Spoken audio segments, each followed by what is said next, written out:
আমি হয় কিন্তু উন্নয়নমূলক কামতকৈ আৰু ওপৰৰ যিটো বড়ো সাহিত্য সভাৰ আমাৰ খালবাৰী জিলাৰ অফিচ আগৰ পৰাই ইয়াত আছে কিন্তু এই অফিচটো ভালকৈ নিৰ্মাণ কৰিব নোৱাৰাৰ কাৰণে আমাৰ বড়ো সাহিত্য সভাৰ চালবাৰী ডিষ্ট্ৰিক্ট কমিটিয়ে বিভিন্ন কাম কাজবিলাক অসুবিধা পাই আছিলে আমি এই বছৰ বিটিআৰৰ 6খন ডিষ্ট্ৰিক্টত 6খন 50 লাখৰ অফিচ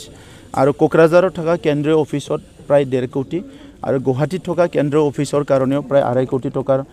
ফাণ্ড এইবাৰ ধৰা হৈছে আজি ইয়াৰ আধাৰশিলা হ'ল বড়ো সাহিত্য সভাৰ সন্মানীয় সাধাৰণ সম্পাদক নীলকান্ত গয়াৰী ডাঙৰীয়া সন্মানীয় উপসভাপতি আমাৰ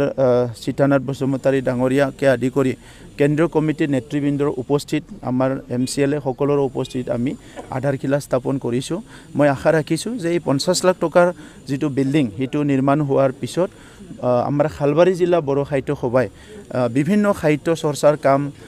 কিতাপ পত্ৰ লিখনিৰ কাম চলি থাকে সেমিনাৰ আদি কৰি এইবিলাক খুব সুন্দৰকৈ চলি যাব আৰু এই কামত উপস্থিত হ'বলৈ পাই নিজকে মই আনন্দিত হৈছোঁ কাৰণ আমি LP স্কুলত পঢ়াৰ পৰা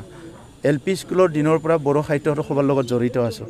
ME স্কুলৰ সময়ত আমি ভলেণ্টাৰ্ছ হৈছোঁ যেতিয়া বড়ো সাহিত্য সভা আৰু বড়ো সাহিত্য সভা বড়ো জনগোষ্ঠীৰ এইটো সবচে হায়েষ্ট বডি গাৰ্জেন বডি বুলি ধৰা হয় গতিকে বড়ো সাহিত্য সভাৰ ওপৰত আমাৰ কোনো কি কয় আনকণ্ডিশ্যনেল ৰেছপেক্ট আৰু লাভ সকলো বড়োসকলৰ এনি টাইম থাকে গতিকে বড়ো সাহিত্য সভাৰ কাৰণে আজি বড়ো